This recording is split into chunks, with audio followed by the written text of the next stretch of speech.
ಬಂದಿದ್ದಾರೆ ಅಂದರೆ ಪ್ರತಿದಿನದ ಅವರ ಹೇಳಿಕೆಗಳು, ಅವರ ಇನ್ವಾಲ್ವ್ಮೆಂಟ್ ನೋಡಿದಾಗ ಸಾರ್ವಜನಿಕವಾಗಿ ಹಿಂದೆ ನಾವು ಹಿರಿಕ್ರೀಡರ್ ಆಡಮಟ್ಟದ ಸೊಪ್ಪಿಲ್ಲ ಅಂತೇವೆ. ಆ ರೀತಿ ಈಗಿನ ನಮ್ಮ ಗೃಹ ಸಚಿವರು ಚರ್ಚೆ ಮಾಡದೇ ಇರತಕ್ಕಂಥ ಸಬ್ಜೆಕ್ಟ್ಗಳೇ ಇಲ್ಲ. ಇವರು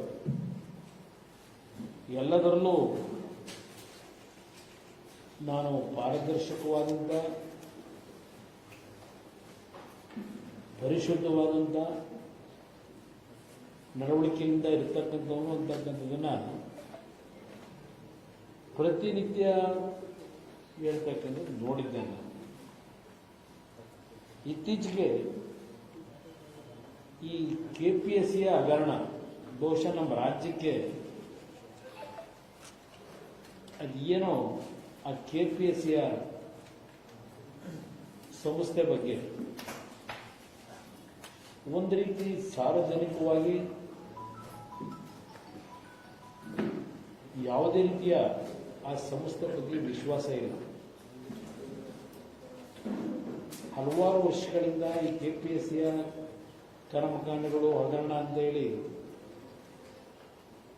ಕೆಲವು ಸಂದರ್ಭದಲ್ಲಿ ರಾಜಕೀಯವಾಗಿ ದುರ್ಬಳಕೆ ಮಾಡಿಕೊಂಡಿದ್ದಾರೆ. ಆ ಸಂಸ್ಥೆಗೆ ಸದಸ್ಯರುಗಳನ್ನ ನೇಮಕ ಮಾಡತಕ್ಕಂಥ ಸರ್ಕಾರಗಳು ಸಹ ಒಂದು ಉತ್ತಮವಾದಂತಹ ಸದಸ್ಯರುಗಳನ್ನು ನೇಮಕ ಮಾಡತಕ್ಕಂಥದ್ದನ್ನು ಬಿಟ್ಟು ಇತ್ತೀಚೆಗೆ ಆ ಸದಸ್ಯರಿಗೂ ಒಂದು ರೇಟ್ ಫಿಕ್ಸ್ ಮಾಡ್ಕೊಂಡ್ಬಿಟ್ಟಿದ್ದಾರೆ ಇತ್ತೀಚಿನ ಸರ್ಕಾರಗಳು. ಒಂದು ಕಾಲದಲ್ಲಿ ಒಂದು ಅತ್ಯಂತ ಗೌರವಿತವಾದ ಹೆಸರಿದ್ದಂಥ ಸಂಸ್ಥೆ ಅದು.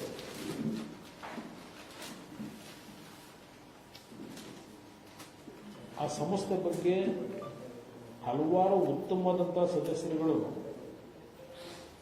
ಕೆಲಸ ಮಾಡಿರ್ತಕ್ಕಂಥದ್ದು ನಮ್ಮ ಪೂರ್ವಿಕರ ಇತಿಹಾಸದಲ್ಲಿ ಕಾಣಲಿಕ್ಕೆ ಸಾಧ್ಯ ಇದೆ. ಆದರೆ ಇತ್ತೀಚಿನ ದಿನಗಳಲ್ಲಿ ಒಂದು ಜಾತಿ ಹೆಸರಿನಲ್ಲೂ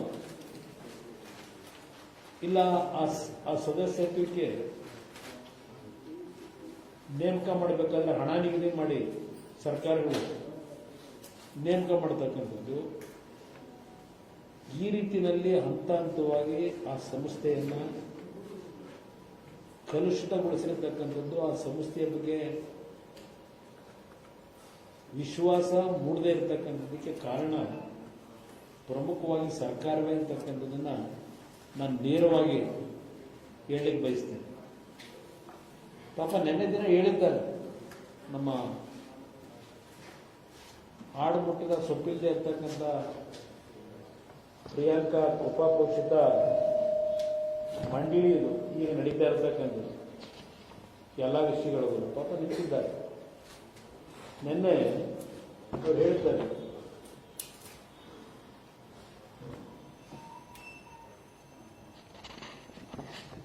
ಏನ್ ಹೇಳ್ತಾರೆ, ಇದು ಬೇಲಿಯೇ ಎದ್ದು ಹೊಲ ಮೇಯ್ದಂತ ಪ್ರಕರಣ. ಬೇಲಿ ಎದ್ದು ಹೊಲ ಮೇಯ್ದರೆ ಏನು ಮಾಡಲು ಸಾಧ್ಯ? ಪರಿಸ್ಥಿತಿ ನಮ್ಮ ಕೈಲಿ ಇಲ್ಲ. ಇಲ್ಲಿ ಎರಡು ವಿಚಾರ, ನನಗೆ ಸ್ವತಂತ್ರವಾಗಿ ಈ ವಿಚಾರ ಬಿಟ್ಟರೆ,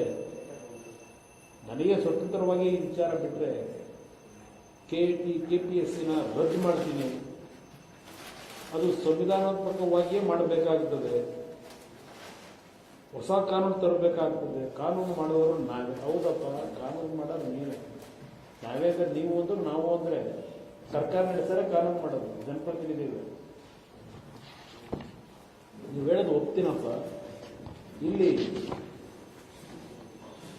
ಈ ಲೇಟೆಸ್ಟ್ ಒಂದು ಹೇಳ್ತೀನಿ ಮೊದಲಿಗೆ.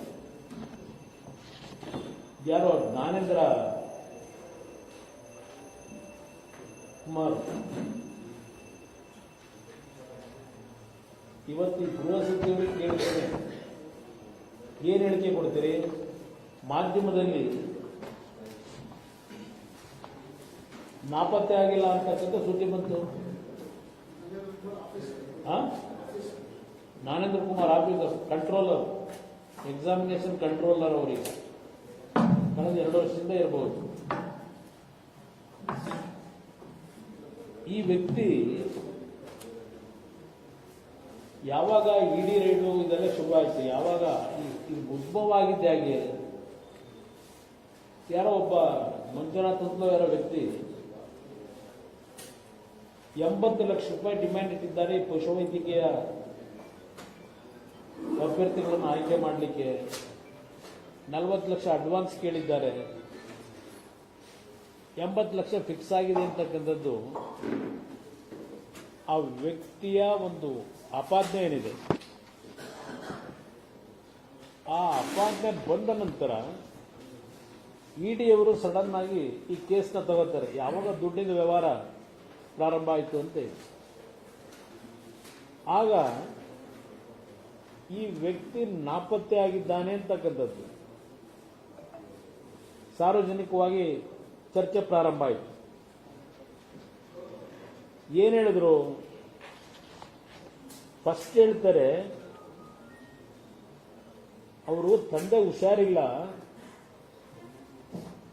ಅವ್ರ ತಂದೆನ ನೋಡೋದಕ್ಕೆ ಹೋಗಿದ್ದಾರೆ, ಪರ್ಮಿಷನ್ ತಗೊಂಡು ಹೋಗೋರೆ ಅಂತ ಹೇಳ್ತಾರೆ. ಇವರೇ ಹೇಳೋದು, ತಂದೆ ನೋಡಲು ಹೋಗಿದ್ದಾರೆ. ಜ್ಞಾನೇಂದ್ರ ಕುಮಾರ್ ನಾಪತ್ತೆ ಆಗಿಲ್ಲ, ನನಗೆ ಅವರು ದೂರವಾಣಿ ಕರೆ ಮಾಡಿದ್ದರು. ಅವರ ತಂದೆಗೆ ಅನಾರೋಗ್ಯದ ಹಿನ್ನೆಲೆಯಲ್ಲಿ ನೋಡಲು ಊರಿಗೆ ಹೋಗಿದ್ದಾರೆ. ಇನ್ನೆರಡು ದಿನಗಳಲ್ಲಿ ವಾಪಸ್ ಆಗಲಿದ್ದಾರೆ ಎಂದು ಗೃಹ ಸಚಿವ ಪ್ರಿಯಾಂಕ ಖರ್ಗೆ ಸ್ಪಷ್ಟಪಡಿಸಿದ್ದಾರೆ.